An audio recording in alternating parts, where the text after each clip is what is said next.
자, 여러분, 저희가 어제는 재산보험에 대해서 배웠고요. 그리고 상해보험까지 배웠었죠. 오늘은 질병보험을 같이 공부할 거고요. 간병보험까지 공부하면요. 오늘 학습은 마무리가 되신다고 생각하시면 좋을 것 같아요. 자, 질병보험은요. 암보험을 생각하시면 좋을 것 같아요. 질병보험은. 자, 질병보험은 뭐냐? 사람의 질병 또는 질병으로 인한 입원 수술 등의 위험에 관하여 금전 및 그 밖의 급여를 지급할 것을 약속하고 대가를 수수하는 보험입니다. 쉽게 말해서 사람의 질병에 관련된 보험이다라고 보시면 될 것 같습니다. 자, 대표적인 질병보험 뭐가 있을까요? 너무 저희가 많이 들었던 보험 상품이죠. 암보험 있겠습니다. 암보험 있고요. 실손의료보험이라고 있죠. 우리가 일반적으로 병원을 입통원했을 때 청구하는 걸 실손의료보험이라고 하죠. 뭐 병원비를 주는 거라고 보험이라고 하죠. 그래서 이 실손의료보험도 질병에 관련된 보험이더라라고 보시면 됩니다. 물론 이건 상해에도 해당이 되겠죠. 그리고 하나 더요. 치아보험도 역시도 뭐냐면 질병에 관련된 보험이다라고 보시면 됩니다. 이 질병보험도 마찬가지입니다. 뭐 암보험을 따로 판매하는 경우도 있겠지만요. 다른 보험 상품에 암 특약이 붙는 경우들도 있으니까 주계약과 특약의 형태로 다양하게 판매된다. 그래서 질병보험이 나오면 뭘 기억하시면 좋냐면 암보험을 생각하시면 아마 이해하시기가 좀 편할 것 같습니다. 자, 질병보험은 앞으로 점점 중요해질까요? 중요하지 않을까요? 오른쪽 보시면요. 노인성 질환이 증가되는 등의 인구 고령화가 진행되다 보니까 질병보험은 앞으로도 더 중요해질 거다라고 보시면 될 것 같습니다. 그리고 새로운 질병들이 발생하죠. 그러다 보니까 의료비가 증가하고 있다 보시면 좋을 것 같아요. 그리고 질병 중심의 재산보험 시장 확대로 새로운 상품들이 출시된다. 이건 무슨 말이냐면요. 질병들이 다양해지다 보니까요. 다양한 질병보험 상품들이 많이 등장하고 있다라고 보시면 됩니다. 요즘에는 이 재산보험, 상해, 질병, 간병이 굉장히 많이 판매되고 있다라고 보시면 좋을 것 같습니다. 그래서 질병보험은 그 중요성이 점점 높아지더라라고 보시면 좋을 것 같습니다. 자, 그러면 상해보험은 우리가 우연성, 외래성, 급격성 이 세 가지를 충족해야 된다 그랬잖아요. 질병보험은 어떤 걸 충족시키면 되냐면요. 첫 번째, 계속성이란 걸 충족시켜야 됩니다. 심신의 전체 또는 일부가 계속적인 장애를 일으켜서요. 정상 기능을 할 수 없는 상태를 우리가 계속성이라고 하죠. 이 계속성이 충족이 돼야 되고요. 그리고 하나 더 정말 중요한 거죠. 상해랑 좀 다르게요. 질병의 원인이 신체에 내재되어 있는 상태를 얘기하죠. 우리가 일반적으로 오른쪽 보시면 물건을 들다 허리를 다친 경우는 우리 뭐라 그럴까요? 상해겠죠. 왜? 외부적인 요인인 물건이라는 게 존재하다 보니까 이건 외래성이 인정되니까 상해 사고인데요. 노화로 인해 요통, 제가 그냥 노화로 인해 요통이 생겼습니다. 이거는 내 외래성이 불인정되고 내재성이 인정되겠죠. 내 몸 안에서 발생한 거니까 이거는 내재성이다 보니까 질병에 해당된다. 그래서 물건을 들다가 다친 경우는 외래성이 인정되니까 상해, 그리고 노화로 인한 건 질병, 이렇게 알아두시면 좋을 것 같아요. 자, 그래서 그 부분을 꼭 보시면 좋을 것 같고요. 다음은요. 상해와 질병보험을 잠깐 비교해 드릴 건데 여러분 꼭 기억하세요. 상해보험은 나이보다 뭐가 중요하다 그랬죠? 제가 길을 가다가 혹은 자동차를 타고 가다가 사고가 날 수 있는 확률은요. 나이가 많건 적건 그렇게 크게 차이가 나지 않는다 그랬죠? 그래서 상해보험은요. 연령보다는요. 나이보다는요. 직업이 훨씬 더 중요하다 보니까 분단율과 단일률을 사용한다고 했죠. 그래서 상해보험은 직업이 더 중요하다. 이걸 늘 기억하시면 좋고요. 질병보험은 반대로 우리가 일반 내재성이 있기 때문에 직업보단 뭐가 더 중요할까요? 당연히 나이가 더 중요하겠죠. 질병보험은 나이가 더 중요하더라라고 보시면 됩니다. 그래서 질병보험은 연령이 증가하면 증가할수록 당연히 뭐가 증가할까요? 보험료가 증가하겠죠. 반대로 상해보험은 연령보다는요. 직업이 좀 위험한 거에 따라서 보험료가 증가한다. 이렇게 기억하시면 되고요. 상해보험과 질병보험 잠깐만 비교해 드릴게요. 상해보험은 보험기간은 대표적으로 대부분 1년 이상이고요. 질병보험은 10년 이상입니다. 기억할게요. 당연히 상해보험은 좀 짧은 경우들이 많고요. 질병보험은 당연히 긴 경우들이 많죠. 그래서 질병보험의 보험기간은 10년 이상, 상해보험은 1년 이상, 요거를 기억하시면 좋고요. 상해보험의 가입 연령은 고연령자도 가입 가능하죠. 여기다 덧붙여서요. 65세에서 75세까지 가입 가능한 그런 고연령자를 위한 상품들이 상해보험에 많다. 그러나 일부 위험직은 좀 제외하는 경우들이 있죠. 반대로 질병보험은 좀 다르겠죠. 직업이 아니라 연령이 중요했죠. 그래서 이 질병보험은 일반적으로 15세 이상부터 가입 가능합니다. 꼭 기억할게요. 15세 이상부터 가입 가능하다. 이거를 꼭 기억하시면 좋을 것 같아요. 반대로 고연령이나 건강 상태 등에 따라 당연히 제한이 있겠죠. 그런 부분들을 보시면 좋을 것 같습니다. 자, 특징 볼까요? 상해보험의 특징은요. 주보험의 질병 사망 부과가 우리 불가능하다 그랬죠. 그래서 특약으로 보장 가능한데 손해보험은 이 질병 사망 특약을 얼마까지만 넣을 수 있었죠? 2억 원까지만 넣을 수 있었고 그 기간은 80세까지만 넣을 수 있다. 요거를 기억하시면 아주 좋을 것 같습니다. 그래서 상해보험은 직종별 위험 등급 체계를 갖고 있었죠. 5등급, 3단계 이렇게 있었죠. 그것까지 기억하시면 좋고요. 질병보험은요. 일반 사망 보장이 없죠. 그러다 보니까 이것도 마찬가지로 특약을 통해서 보장이 가능하더라 라고 보시면 좋을 것 같습니다. 그러다 보니까 당연히 연령이 증가하면 보험료가 같이 증가한다. 이런 특징을 갖고요. 그리고 암보험 한번 생각해 볼게요. 암보험 중에 예를 들어서 위암, 폐암, 간암 뭐 이 세 가지만 보장하는 암보험 상품이 있다고 칠게요. 그럼 그 보험 상품은 비쌀까요? 저렴할까요? 더 저렴하겠죠. 왜냐면 특화된 질병만 몇 가지 질병만 보장하는 상품들이 있는데 그런 것들은요 당연히 보험료가 저렴하더라 라고 보시면 아주 좋을 것 같습니다. 자, 다음으로 볼게요. 자, 암보험은요 암으로 인한 치료자금을 중점 보장하는 상품으로요. 이런 것들은 어떤 걸 보장하냐면 암 진단, 암으로 진단받거나요 치료, 수술 등의 치료 자금을 받을 수 있고요. 암으로 인한 요양 자금을 받을 수 있다라고 보시면 좋을 것 같습니다. 자, 오른쪽 보시면요. 만기 환급금의 유무에 따라 만기 환급형이나 순수 보장형으로 나뉘는데 여기서 만기 환급형은 뭘까요? 만기에 내가 납입한 보험료를 돌려받는 걸 만기 환급형 보험이라고 하고 순수 보장형은 돌려받지 못하는 만기 환급금이 없는 순수하게 보장받는 보험을 순수 보장형이라고 합니다. 그러면 당연히 둘 중에 뭐가 더 비쌀까요? 당연히 만기에 돈을 돌려다 받다 보니까 만기 환급형이 조금 더 비싸다라고 보시면 좋을 것 같아요. 자, 그리고 하나 더 말씀드릴게요. 여기서 가끔 시험 문제로 출제할 때요. 뭐 만기 환급형 보험만 존재한다. 뭐 순수 보장형 보험만 존재한다. 뭐 암보험을 얘기하던 뭐 상해보험을 얘기하던 여러 가지 보험을 얘기하면서 뭐 만기 환급형만 있다. 순수 보장형만 있다. 이런 식으로 문제를 내는데요. 그렇진 않습니다. 대부분의 상품들은 만기 환급형과 순수 보장형을 다 갖고 있다. 이 교재에서는요. 두 개 다 갖고 있는 상품들만 있으니까 순수 보장형으로만 설계하는 보험은 없다라고 생각하시면 아주 좋을 것 같습니다. 자, 그렇게 보고 다음 볼게요. 자, 아까 말씀드렸죠. 특정함만 집중 보장하는 상품이 판매되는데 보험료가 비쌀까요? 아니요. 특정함만 보장하다 보니까 당연히 보장의 범위가 좁겠죠. 몇 가지 보장 안 하겠죠. 그러다 보니까 당연히 그런 것들은 보험료가 저렴한 특징을 갖고 있다라고 보시면 됩니다. 자, 암을 볼 때요. 여러분들의 암을 볼 때 꼭 기억하시면 좋은 게 고해감이랑 소해감이란 게 있거든요. 고해감은 뭘까요? 고해감은 뼈암이나 혈액암 같이 치료 비용이 많이 드는 암을 우리가 고해감이라 그럽니다. 확률적으로는 확률이 좀 떨어지겠죠. 그 대신 걸리면 치료 비용이 굉장히 많이 드는 암들을 고해감이라 그래서 보험금을 더 주는 걸 우리가 고해감이라고 하고요. 소해감은 반대로 뭘까요? 경계성 종양, 갑상선암과 같이 확률은 좀 높지만 치료 비용이 일반암보다 좀 적은 암을 우리가 소해감이라고 합니다.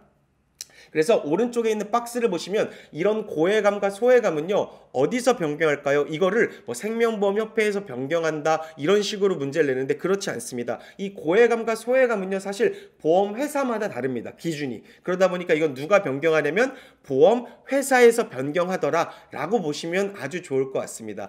자, 오른쪽 위에 보시면 회색 박스에 주계약과 특약 다양하게 판매한다고 말씀드렸죠. 암보험도 질병보험도 기억하시면 좋고요. 왼쪽 밑에를 잠깐 보시면 암 관련 진단, 수술, 입원, 통원 등 다양하게 보장을 하는데 여기서 밑에 보시면 암은요 몇 기부터 몇 기암으로 나뉘죠? 우리가 0기부터 4기암으로 구분을 하죠. 0기부터 4기까지 구분을 하는데요. 4기로 갈수록 심각한 상태를 얘기하죠. 뭐 말기라고 하죠. 그러다 보니까 0기암 같은 경우는 우리가 그 표피층으로 아직 내려가지 못한 그 위에만 있는 암들을 우리가 상피내암이라고 하거든요. 또는 제자리에 머물렀다 그래서 제자리암이라고 하는데, 이런 상피내암이나 제자리암 같은 경우는 연기암이라 그래서 암 관련 보험금의 10에서 20%만 지급한다라고 보시면 될 것 같습니다. 이건 우리가 암보험 가입할 때 가끔 들었던 내용이니까요. 좀 그걸 기억하시면 좋을 것 같고요. 처음 듣는다면 상피내암이나 제자리암은 제자리에 머물러 있는 암인데 아직 침투하지 못한 암인데, 이런 암들은요 연기암이라 그래서 암 관련 보험금이 100% 지급되는 게 아니고 10에서 20%만 지급된다라고 기억하시면 됩니다.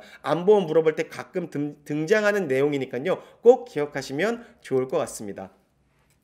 다음은요, 암 직접 치료 입원 보험금이란 게 있죠. 암으로 제가 치료를 받는데 입원을 했습니다. 이럴 경우 제가 보험금을 받는 걸 암 직접 치료 입원 보험금인데, 이게 조금 특이한 부분들이 있어요. 그 부분을 시험 문제 가끔 출제하니까 기억하시면 좋을 것 같아요. 자, 첫 번째 볼게요. 암의 직접 치료 목적으로 제가 입원을 하는데, 입원을 2회 이상 했다고 칠게요. 그러면요, 이 입원 보험금에서는요 1회 입원으로 모아서 각 입원 일수를 합산시킨다라고 보시면 좋을 것 같습니다. 자, 그리고 밑에 볼게요. 이걸 물어보는데, 암에 대한 책임 개실 이후에, 그러니까 쉽게 얘기해서 암이 끝났습니다. 내 보험이 끝났는데도 입원 치료를 계속 받고 있다고 칠게요. 그러면 입원 치료 중에 보험 기간이 끝났다, 만료됐을 때에도 계속 중인 입원 기간에 대해서는 뭐 회당 이게 180일 한도에서 뭐 보험금을 지급할게요라고 하면요, 보험 기간이 만료가 되었어도 입원이 계속 중이라면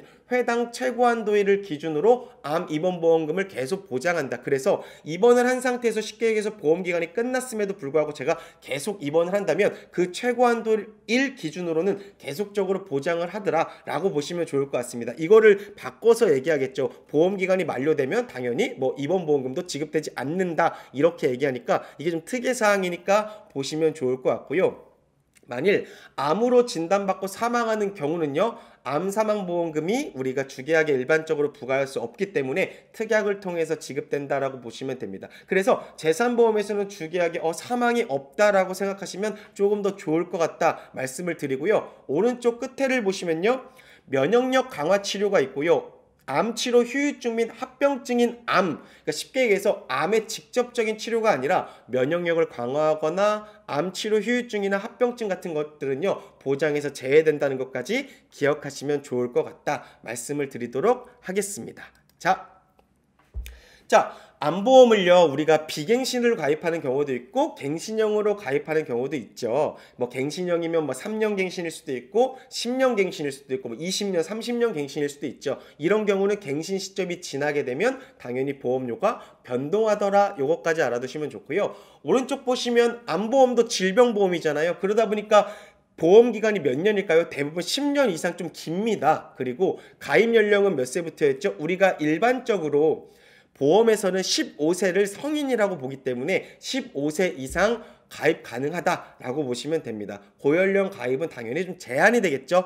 암보험은 질병보험이니까 직업보다 연령이 더 중요하겠죠. 그걸 기억하시면 되고요. 연령 증가에 따라 보험료가 크게 증가할 수 있다라고 보시면 될 것 같습니다. 그리고 왼쪽 밑에 박스를 보면요, 일정 기간 이후에요 보장이 개시되는 면책기간이 존재한다. 혹시 이런 얘기 들어보셨죠? 암보험 가입하시면 90일이 지난 다음에 다음 날부터 보장이 시작됩니다. 이런 얘기 들어보셨죠? 그래서 그 보장을 해주지 않는 기간은 우리가 부담보기간이라고 하거나 아니면 면책기간이라고 하거든요. 그래서 이 면책기간은 그 사이에 발생하는 보험사고는 보험금 지급을 해주지 않는 기간이다. 그래서 일반적으로 암보험은 90일의 면책기간을 갖고 있는데 뭐 요즘 상품들은 그게 면책기간이 없는 경우들도 있으니까 그냥 참고로 알아두시면 좋을 것 같습니다. 면책기간이 존재한다 꼭 기억하시면 되고요. 하나만 더 볼게요. 오른쪽 보시면 가입 후 일정 시점을 기준으로 보험금이 변동하는 등의 보험금 차등화라는 게 있죠. 이게 무슨 말이냐면 이런 거죠. 자, 고객님께서 암보험을 가입하신 다음에요, 예를 들어서 2년 안에 무슨 암이 발생하시면 그 암은요 뭐 50%만 지급해 드릴게요. 2년이 지나고 나면 100% 다 지급해 드릴게요. 이거를요 보험금 차등하라고 합니다. 우리 종신보험에서도 그런 게 있었죠. 사망을 언제까지 하면 몇 프로였고 그 뒤는 100% 주는, 이렇게 차등화를 시키는 상품들이 존재합니다. 그래서 암보험도 마찬가지로 몇 년 안에 암에 걸리면 뭐 100%를 받아야 되는데 그중 50%만 받고요. 그 뒤에는 100% 받고, 이렇게 보험금을 기간마다 차등시킨 게 존재한다라고 보시면 됩니다.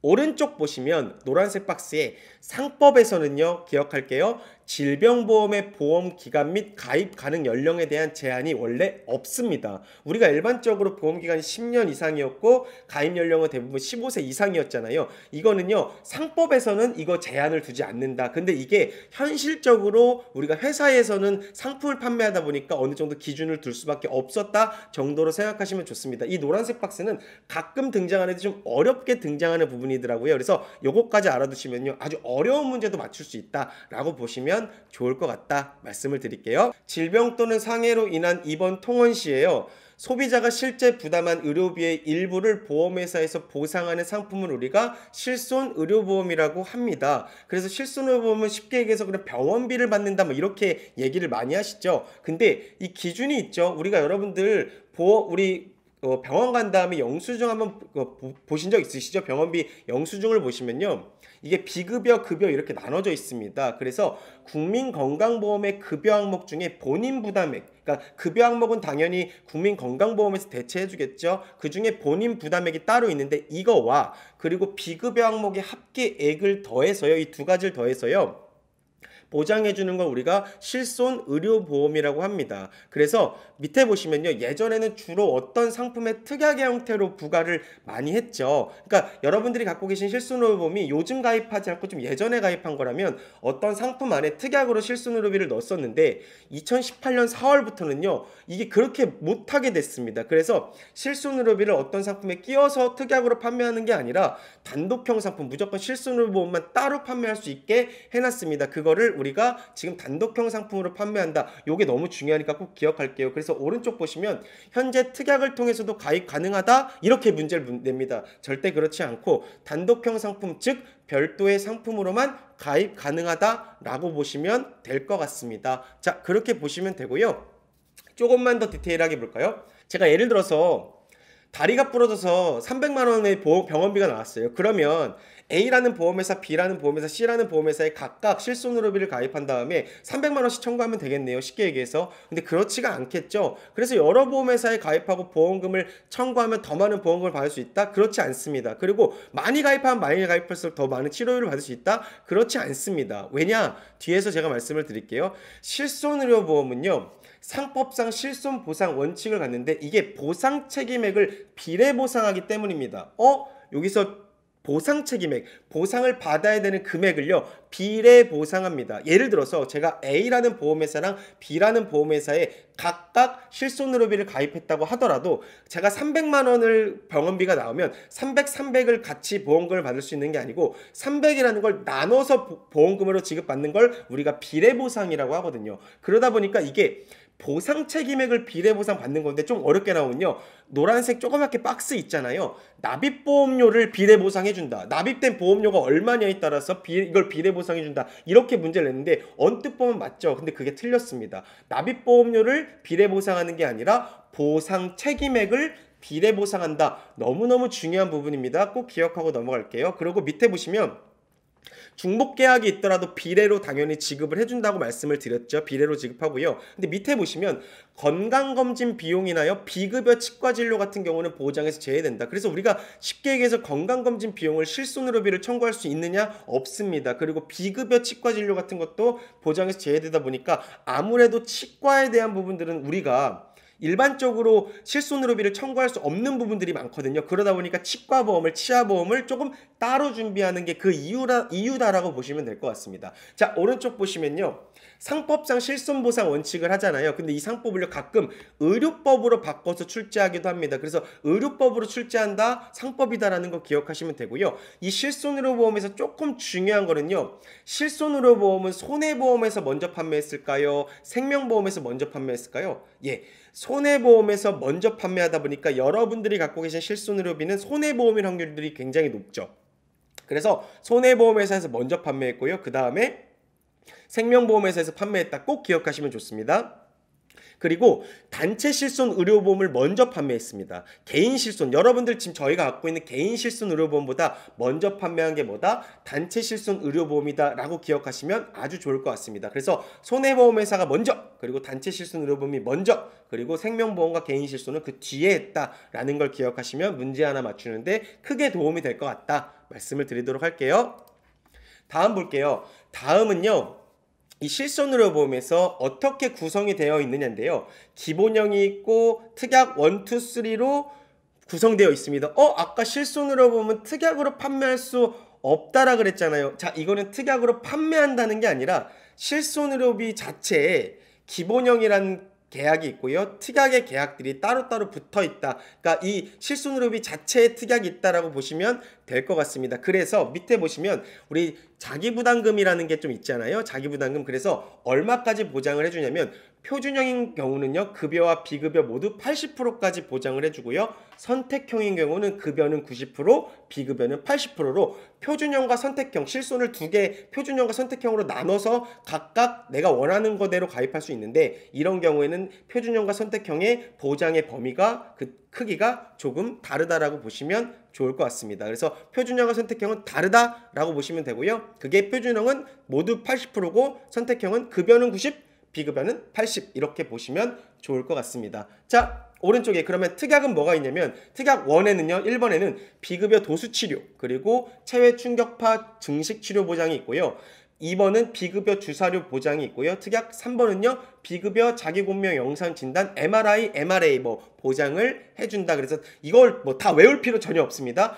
특약에 이런 것들이 있구나라고 알고만 넘어가시면 되고요. 오히려 밑에 있는 노란색 박스를 시험 문제로 내니까 요걸 좀 볼게요. 자기부담금의 비율은요, 기본형과 특약이 서로 다르다. 이거 맞는 겁니다. 기본형과 특약이 자기부담금 비율이 서로 다르다라는 거 보시면 될 것 같고요. 특약은 여러분 기억할게요. 비급여 항목에만 해당이 됩니다. 아까 급여와 비급여가 따로 있었잖아요. 비급여 항목에만 해당되고요. 특약은 그리고 입통원 구분이 없습니다. 그리고 실손의료비도요, 사망하게 된다면 책임준비금을 지급한다. 그래서 우리가 이랬잖아요. 보장하지 않는 원인으로 사망한다면 그 보험에서 뭘 준다 그랬죠? 책임준비금을 지급하는데 실손의료비도 사망 시 책임준비금이 있다. 이 노란색 박스를 보시면요, 이게 어렵게 출제되고 자주 출제되는 문제들이니까 요거를 보시고 요것만 딱 눈으로 익히시고 넘어가시면 실손의료비 문제는 크게 어렵지 않다라고 보시면 될 것 같습니다. 자, 다음 볼게요.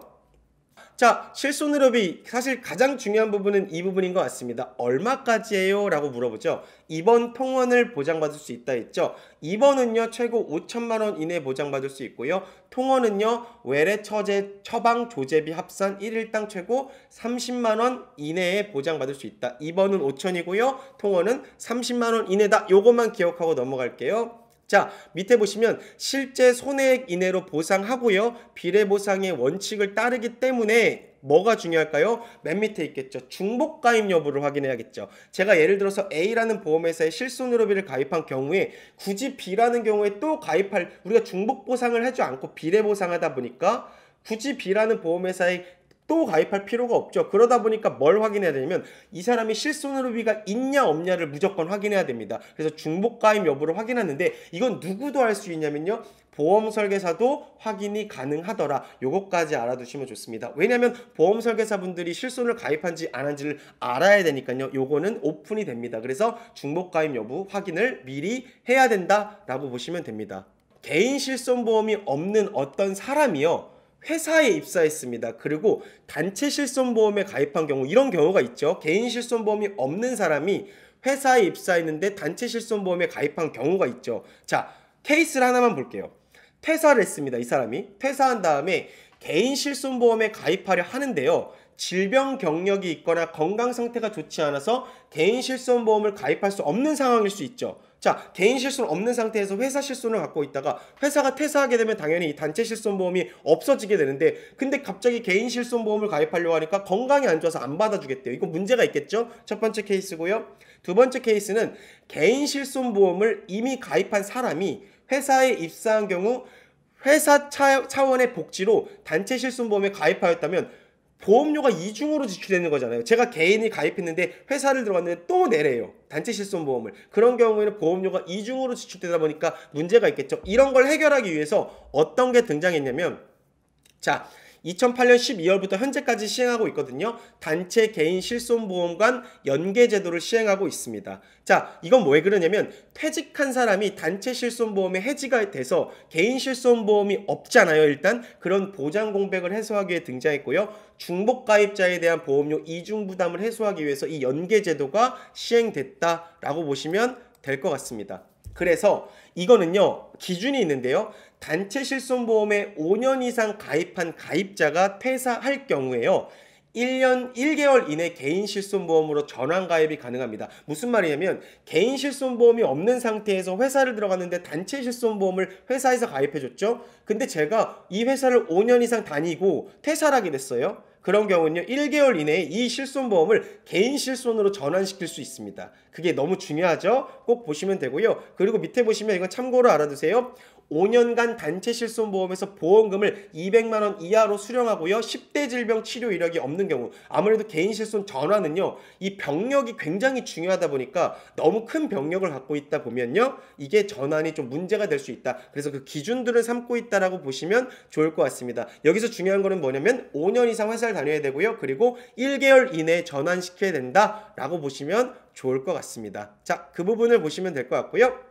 실제 시험 문제에 계산 문제로 자주 등장하는 게 있습니다. 실제 시험 문제 계산 문제로 자주 등장하는 게 있는데요. 이게 이제 되게 어려워하시는 부분입니다. 자, 실손으로 보험의 비례보상 사례를 물어봐요. 그래서 예를 들어 볼게요. 이번 치료비가 3천만 원 발생했습니다. 뭐 자기 부담금은 없다고, 이제 계산의 편리성을 위해서 자기 부담 없다고 가정하면 제가 청구하고 받아야 되는 게 그냥 3천만 원이라고 생각하시면 되죠. 자기 부담금이 없으니까. 제가 실손의료비를 A보험회사 상품에 가입했고 B보험회사 상품 가입했는데요. 여기서 보상 한도를, 가입 금액을 1,000만 원, 5천만 원의 한도를 뒀습니다. 그리고 보상 체계액은 A는 1,000만 원까지 있었고 B는 3천만 원까지 있었죠. 그러면 여기서 문제를 낼 때는요, A보험회사 상품에서 실제 보상받는 금액은 뭐예요? 라고 물어보죠. 자, 이거 A보험회사의 실제 보상 금액을 계산하는 방법은요, 여기서 첫 번째 이번 치료비 3천만 원 곱하기요, 분수인데 아래에는요 뭘 쓰면 되냐면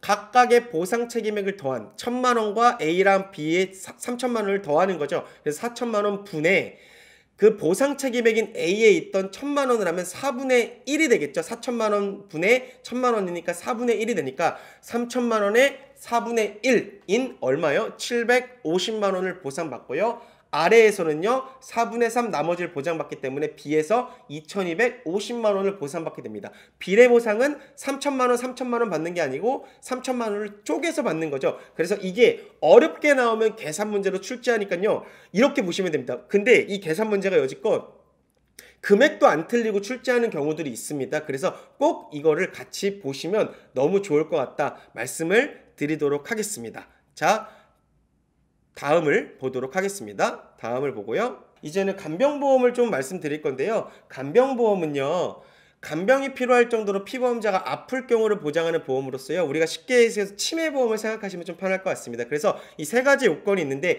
장기 요양 상태가 되거나 일상생활 장애 상태가 되거나 중증 치매 상태가 되면 간병이 필요한 상태니까 간병보험금이 지급됩니다. 그래서 간병보험을 그렇게 보시면 되는데 하나하나 좀 자세히 보도록 할게요.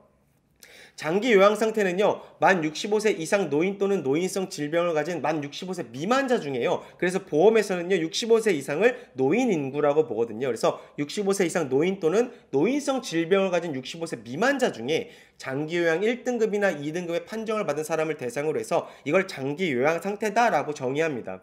자, 일상생활 장애 상태가 좀 중요합니다. 일상생활에 뭔가 장애가 생긴 건데요. 요거 너무 중요한 게 이동하기를 스스로 할 수 없다는 조건을 충족해야 됩니다. 일단 대전제가 뭐냐면 이동하기를 스스로 할 수 없어야 됩니다. 그리고 식사하기나 화장실 사용하기, 목욕하기, 옷 입기 중에 이 중 하나라도 스스로 할 수 없어야 됩니다. 그래서 두 가지를 만족해야 됩니다. 첫 번째는 이동하기를 먼저 스스로 할 수 없어야 되는 게 조건이고요. 그 다음에 식사, 화장실 사용, 목욕, 옷 입기 중에 4개 중에 하나를 스스로 할 수 없는 상태를 일상생활 장애 상태라고 합니다. 그래서 이동하기를 먼저 스스로 할 수 없다. 이게 전제 조건이다. 이걸 꼭 기억하시면 되고요.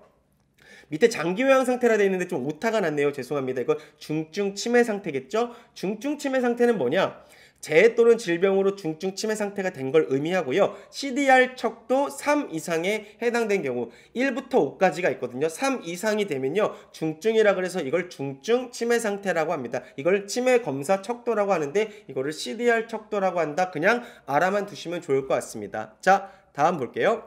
다음은 간병보험을 어디서 먼저 판매했냐가 중요한데요. 자, 민영 장기 간병보험은 민영이니까 보험회사겠죠. 공적은 어딜까요? 당연히 국가에서 한 거겠죠. 자, 민영이 2003년이고 공적이 2008년입니다. 그러면 어디가 먼저일까요? 여러분, 민영 장기 간병보험, 쉽게 얘기해서 보험회사에서 먼저 이런 간병보험을 만들었다라고 보시면 되고, 국가는 좀 뒤에 만들었다라고 보시면 좋을 것 같습니다. 민영 장기 간병보험은요, 정액보상 형태로 많이 판매하고요. 지금 실손보상형도 같이 있다. 그리고 상품 구조는 연금형, 종신보장형, 정기보장형, 특약들 다양하게 있다. 그 정도만 알아두시면 되고, 먼저가 민영이다. 그걸 또 기억하시면 좋을 것 같고요.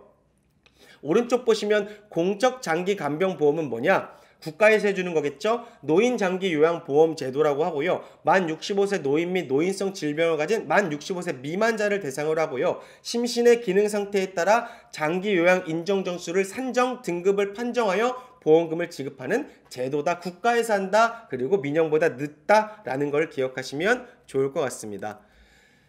자, 간병보험 좀 더 볼게요. 역선택 방지를 위하여 면책기간이 설정되어 있겠죠. 그러니까 뭐 역선택은 여기서 뭘까요? 보험 사기겠죠. 치매 증상이 있는데 치매보험을 가입한 경우를 방지하기 위해서 아까 암보험도 우리가 90일의 면책기간이 있었잖아요. 이런 우리 간병보험도 면책기간이 있습니다. 그래서 일정 기간이 지나야지만이 보장이 시작되는데 일상생활 장애 상태 같은 경우는 면책기간이 며칠이냐면 90일이 지난 다음날 보장을 해주겠죠. 중증 치매 상태는 2년입니다. 2년이 지난 다음날입니다. 그래서 요걸 분간해서 외울게요. 일상생활 장애 상태는 90일, 중증 치매 상태는 2년의 면책기간이 있다라고 보시면 좋을 것 같습니다. 자, 오른쪽 볼게요. 오른쪽은 알코올 중독이나 우울증으로 인한, 그러니까 알코올 중독된 경우, 우울증 인한 경우, 인지기능 장애가 같은 이런 경우가 왔어요. 그러면 간병보험 보장에서는 제외됩니다. 여러분, 알코올 중독이나 우울증은 제외된다 꼭 기억하시면 되고요. 다만 노란색 박스 보시면 의사 처방에 의한 약물 투여로 인한 인지기능의 장애는 보장을 해준다라고 보면 좋을 것 같습니다. 의사의 처방에 의한 약물 투여로 인한 인지기능의 장애가 왔다, 치매 증상이 왔다, 이런 것들은 보장을 해준다라고 보시면 되고요. 밑에 보시면 질병이 아닌 재해로 인한 일상생활 장애 상태, 그러니까 질병이 아니라 뭔가 교통사고가 나서 우리가 치매 환자가 되는 경우가 있거든요. 이런 경우는요, 아까 우리 2년의 면책기간이 있다고 그랬잖아요. 그게 없다, 사고로 인한 건 없다라고 보시면 될 것 같습니다. 면책기간 없다 기억하시면 좋을 것 같습니다. 자, 간병보험의 보험기간은 언제일까요? 당연히 길까요? 짧을까요? 엄청 길겠죠. 일부 80세 만기형을 제외하고 대부분 종신입니다. 왜냐면 나이가 많이 들면 들수록 이 확률이 높아지기 때문에 간병보험은 굉장히 길겠죠. 대부분 종신이더라 라고 보시면 될 것 같습니다. 이걸 뭐 60세까지만 있다 이런 식으로 표현하는데 그렇지 않습니다. 대부분 종신이다 라고 보시면 좋을 것 같고요. 일반적으로 이거 언제 가입 가능할까요? 우리 질병보험, 암보험은 15세 이상이었잖아요. 이 간병보험은 일반적으로 30세 이후에 가입 가능하다라는 것 좀 기억하시면 되고요. 수발이 필요한 상태 180이냐 90이냐에 따라서 보험료의 차이가 발생할 수 있습니다. 수발이 필요한 상태에 따라서 조금 보험료 차이가 발생할 수 있다라는 거 기억하시면 되고요. 30세 이후를 좀 더 기억하시면 좋을 것 같아요. 자, 만일 피보험자가 사망했습니다. 간병보험 가입한, 치매보험 가입한 피보험자가 사망했습니다. 혹은 간병으로 받기 위한 연금이 다 끝났습니다. 그럼 이제 보험이 끝난 거죠. 그러다 보면 계약이 소멸된다라고 보시면 되고요. 맨 밑에 중요한 게 나왔네요. 실제 위험 발생률과요, 가입 당시 예상 위험률이 다를 경우에 중도의 금융위원회의 인가를 얻어 위험률을 조정하는 제도를 우리가 위험률 변동제도라고 하는데, 쉽게 얘기해서 보험료를 조정할 수 있다라고 보시면 될 것 같습니다. 그래서 이 간병보험 같은 경우는요, 아직 우리가 보험상품 판매되거나 치매에 대한 환자 통계가 명확하지 않기 때문에 이게 중간에 보험료가 바뀔 수 있다. 그걸 뭐라 그러냐면 위험률 변동제도라. 그걸 당연히 바꿔서 위험률 고정제도를 쓰고 있다. 이렇게 되겠죠. 고정이 아니라 변동이다 라고 보시면 좋을 것 같습니다. 네. 그래서 다시 한번 복습을 해보면요. 일반적인 가입 조건으로 대부분 만기가 종신이면서 30세 이후부터 가입이 가능하죠. 그리고 위험률 변동제도를 채택하고 있습니다. 그리고 이걸 어디다가 허락받느냐면요. 금융위원회에 허락받겠죠. 근데 금융감독원이라 바꿔서 가끔 출제합니다. 자, 기억할게요. 금융감독원은 딱 3개밖에 안 나옵니다. 보험사기 인지 시스템을 갖고 있는 곳이 금융감독원이고요. 보험중개사를 등록하는 곳이 금융감독원이고요. 그리고 마지막 분쟁조정위원회가 있는 게 금융감독원이죠. 민원을 담당하는 곳이 금융감독원이다 라고 보시면 좋을 것 같습니다. 자, 다시 한번 안내해 드릴게요. 파트 4까지 학습이 완료가 되었고요. 여러분들 앞으로는 모의 테스트를 통해서 여러분들이 많이 문제를 풀어보시고 접하신다면요. 강의 내용들이 그때서 막 떠오르는 경우들도 있을 겁니다. 그래서 그 부분 가지고 문제를 많이 풀어보신다면 합격에 정말 몇 걸음 더 앞에 다가섰다, 거의 다 왔다, 그렇게 말씀을 드리도록 하겠습니다. 자, 오늘 학습은 여기서 마무리하도록 하고요. 모두 고생하셨습니다. 다음 시간에 뵙겠습니다. 안녕!